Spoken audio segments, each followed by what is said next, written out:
Uh, Should we? so, Or should we wait? yeah, so let us discuss the third condition of knowledge as stated by Hmm. A.J. Ayer.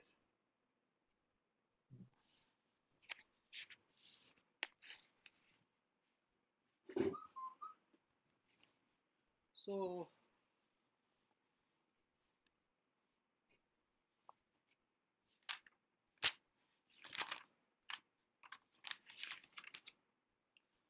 Chandan, I suppose that you must be having this textbook with yourself. That is the problem of knowledge by A.J. Ayer. Yes, sir. And please open page number 31. There in section 5 of the first chapter, we are discussing uh, third condition of knowledge, that is right to be certain. That is knowing as having the right to be sure. That is the third feature of knowledge, which is about evidence for the certainty. Because as you know, certainty is the second feature of knowledge, and then uh, the third feature of knowledge or third condition of knowledge is that you must have evidence to support the second feature of knowledge, that is certainty. Now, as you see, Hmm. uh, there is a discussion about first feature of knowledge, about second feature of knowledge, and likewise there is some discussion required about the third feature or third condition of knowledge. So, what is this discussion about? This discussion is about the features of knowledge, the nature of the features of knowledge. So, what are the natures of features of knowledge? Nature of a feature of knowledge basically is that you have to decide as to what is the meaning of truth, certainty, and right to certainty. This is the issue which is addressed by Ayer throughout the chapter. That is, throughout the chapter, Ayer has done nothing but only two things. One, to announce that these are the features of knowledge or conditions of knowledge, and two, he has given his interpretation of truth, certainty, and right to certainty. If you keep in mind these 2 points, then you'll understand the entire text very properly. And what is that? These two, again, I'll repeat, that is, what are the features or conditions of knowledge, number one, and number two, what is the interpretation of or meaning of these three conditions or features, that is, what is the meaning of truth, what is the meaning of certainty, and what is the meaning of right to certainty. As you have seen that Ayer has rejected certain conceptions of truth, certain conceptions of certainty. Now he is going to reject certain conceptions about right to be sure as well. He is going to reject as to what is not to be counted as evidence for certainty. Earlier, he rejected that subjective certainty, that is subjective certainty, that is the intuitive realization, that is the realization through aura of revelation, that is episodic certainty, that is the certainty which is so to so achieved through transcendental methods are not valid, are not required, are not acceptable to Ayer. So now the third feature of knowledge, Ayer says that basically uh, we have discussed so far two conditions of knowledge.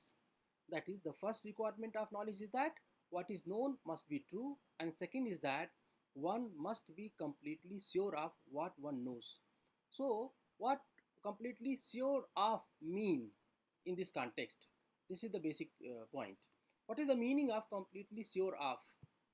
Because the evidence means that you have to be completely sure of the certainty. But mind it, as I discussed earlier, that completely sure of basically, that is certainty according to Ayer, does not mean that absolute kind of certainty as discussed by Adlis. So Adlis basically maintain that there is absolute certainty realized through intuitive realization. But according to Ayer, there is nothing like that kind of certainty. You're not expecting that kind of certainty. So one point for clarity here is that you need to keep this in my in mind, and that is what, that is, complete certainty of Azair is not absolute certainty. Complete certainty is very much empirical certainty. That is what a logical positivist Azair is looking after. And so, if you have this in mind, the notion of complete certainty, that means that empirically achieved certainty as the third feature of condition of knowledge, you'll have the understanding that many things which are regarded as certain are in fact not certain so far as Azair is concerned. For example, he discusses one example of uh, a particular superstition uh, which is prevalent in Europe, so to say, or you can say it is prevalent in British UK. You can say that he has mentioned this superstition of a ladder.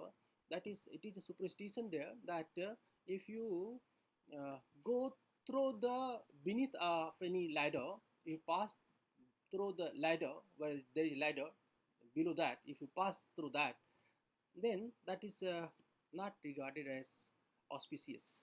It is regarded that whatever you are going to do will basically will basically you'll fail in doing that. You'll not succeed in your attempt. So this was one of the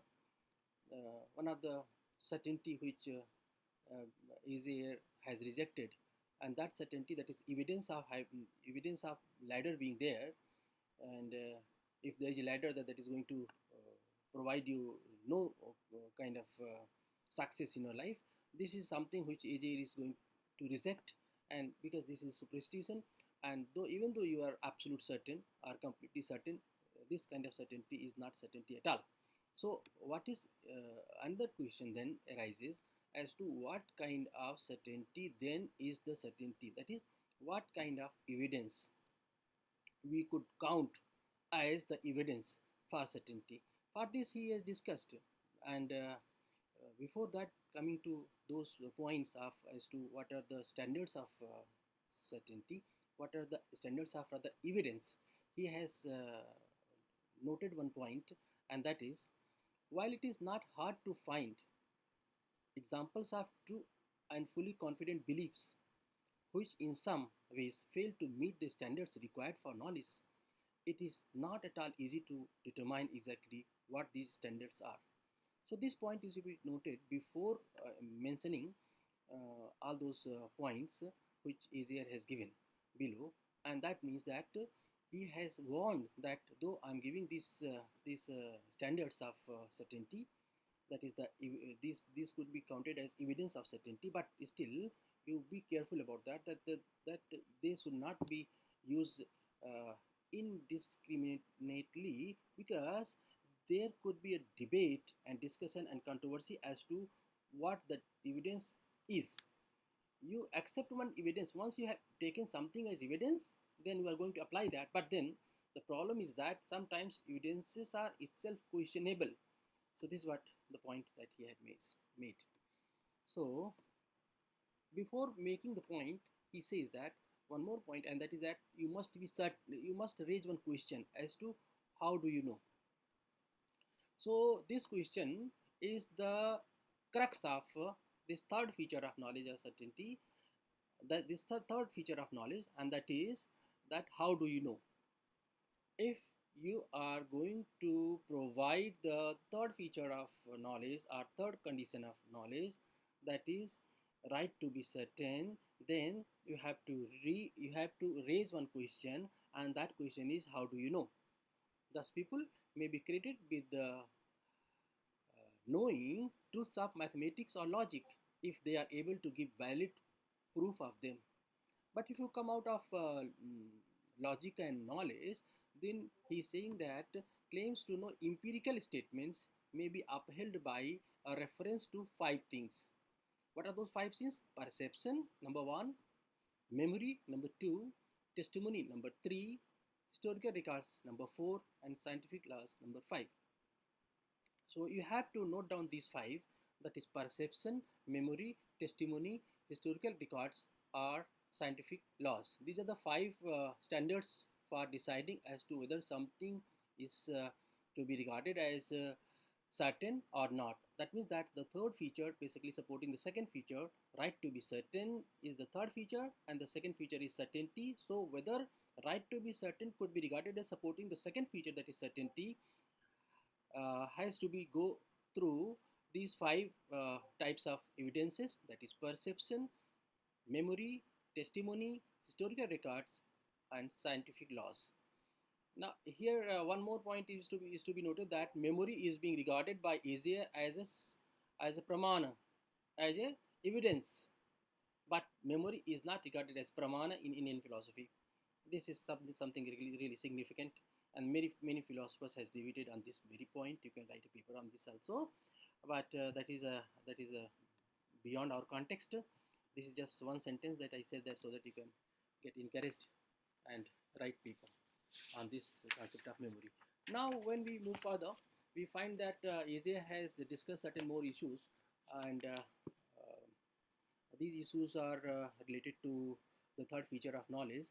And these in among these issues, what is significant is that he's raising the question as to whether it is so or not depends upon the circumstances of the particular case. That is, even if you apply all these five evidences, all these five standards of certainty, is still the context, the circumstances. See, mind it that what circumstances Azier is talking about, actually language is language game of Wittgenstein. So when circumstances are very significant, that means that these five evidences for empirical affairs, for empirical state of affairs, so far as knowledge is concerned, so far as empirical knowledge is concerned, so to say, is that you have to take into account the empirical application of these five standards. This is what he's saying. If I were to ask how I know that a physical object of certain sort was in such and such a place, it would in journal be a sufficient answer for me to say that I could see it. But your eyesight may be weak. There may be like eyesight is okay, but there may be that there is no sufficient light. So there may be some disturbance between the subject and the object. So how do you know becomes pretty significant question in philosophy. This is why Azier is saying that when we are deciding about the right to certainty, we must be careful about when we are taking into account these five evidences as in support of right to know. That I have right to know because I have these five evidences, but then it can easier be careful in applying these five evidences, taking into account the context of the situation. Next point, he is saying that how strong it has to be, would require our drawing up a list of the conditions under which perception, memory, testimony, or other forms of evidences are reliable. So your right to certainty has a degree which is proportionate to the strongness of the points you get in a particular context vis-a-vis these five evidences. This is what Azier is talking about. So there are two issues that which he is going to discuss when he's saying that how do you know is to be taken into a particular situation seriously or otherwise, and that is that you need to be careful about it, and you need to be careful about it. Why you need to be careful about it? Because many a times, how do you know may not provide the right answer depending on the complexity of the situation.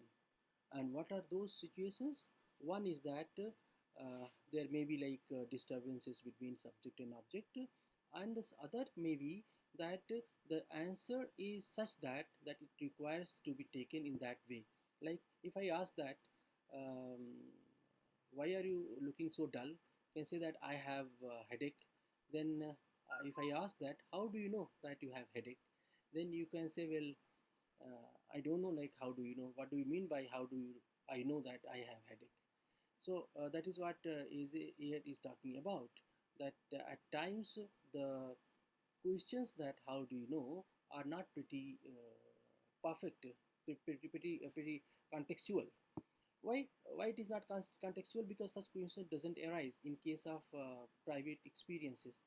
This is basically a very serious debate between Azair and Wittgenstein, where Wittgenstein rejects privacy of experience, but Azair is accepting that there is a privacy of experience, and Wittgenstein is rejecting any knowledge so far as the private experience is concerned, but Azair is accepting so far as the privacy of knowledge resulting into private knowledge is concerned.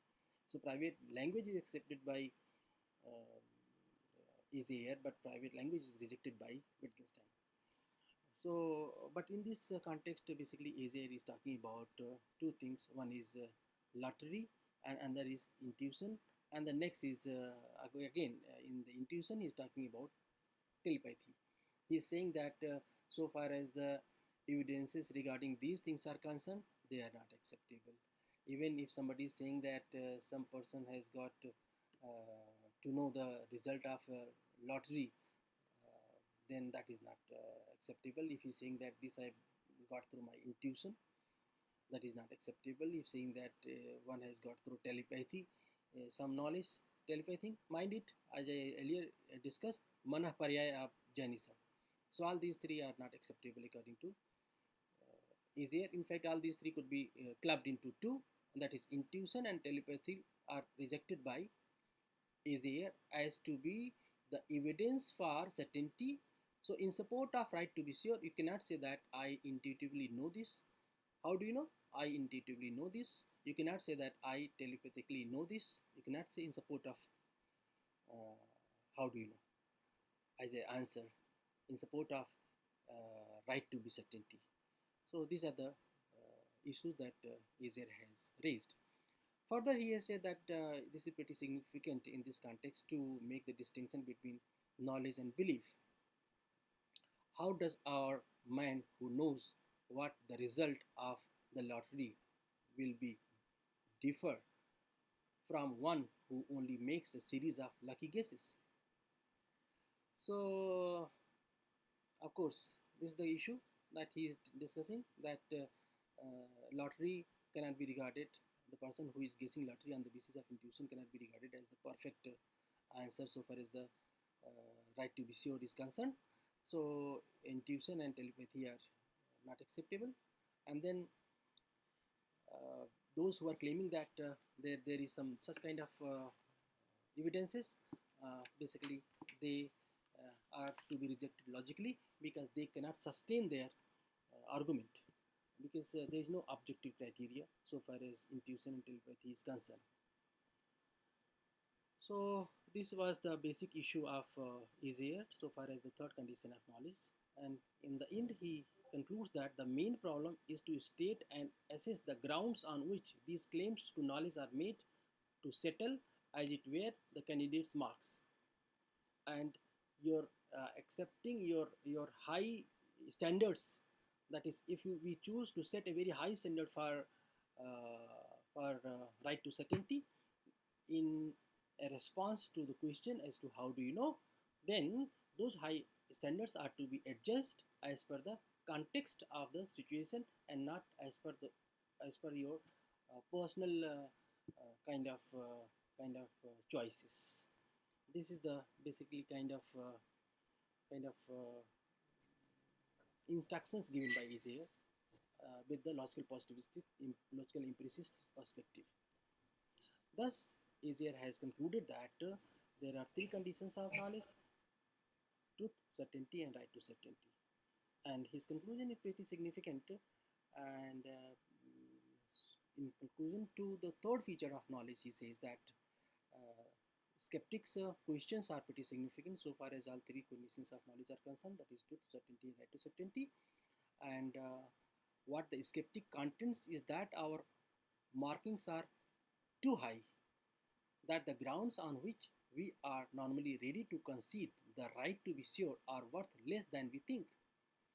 The attack is directed not against the way in which we apply our standards of proof, but against those standards themselves.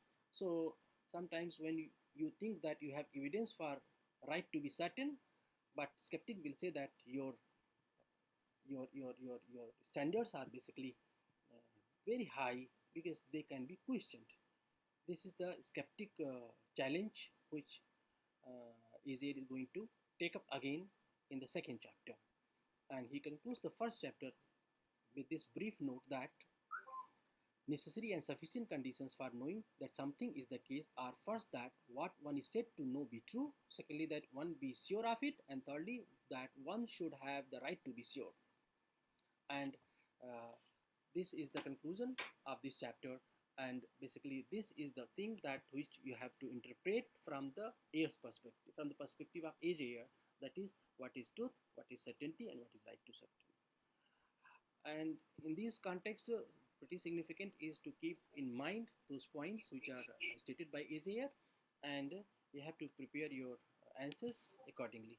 If you have questions, you can right away ask any question. Otherwise, you can ask in next classes also. So we'll ask in the next class probably when once we have read the whole Okay, Chandan. AJ thing, and then we can come back to you. Wonderful. Nice to have you in class. And maybe like if you are interested, then please join. So what are we going to start next? Right after? Right after, I think you have some other classes in at 1 p.m. And then No, maybe no, like sir. I mean, after this, what are we going to be looking at directly after this? after in our class, we'll have get here problem in our next class, that is Oh, we'll Thursday. come to the problem. Get your problem Right, is right, very right. interesting, and Thursday and Friday we'll discuss get your problem, and Saturday you'll have a lecture by Professor Gopal Sahu of Allahabad University, who will deliver his talk on get your problems. I wish that I could complete get your problem, uh, yeah, at least some basic By topics of then. get your problem, so that you are equipped to understand that Sure, lecture. sure. and and that lecture will be held on next Saturday, that is 5th September at 2 p.m. And today we are going to have a Okay, sir. lecture by Professor from IIT Bombay, Professor P.R. Bhatt. He is going to talk about nature of thought. Basically, his lecture is on nature of thought. So this is what the brief about that today's Saturday seminar is. And please tell all your friends to join Saturday seminar at 2 p.m. Okay, sir. Thank Okay. you. Bye Thank you, bye. sir.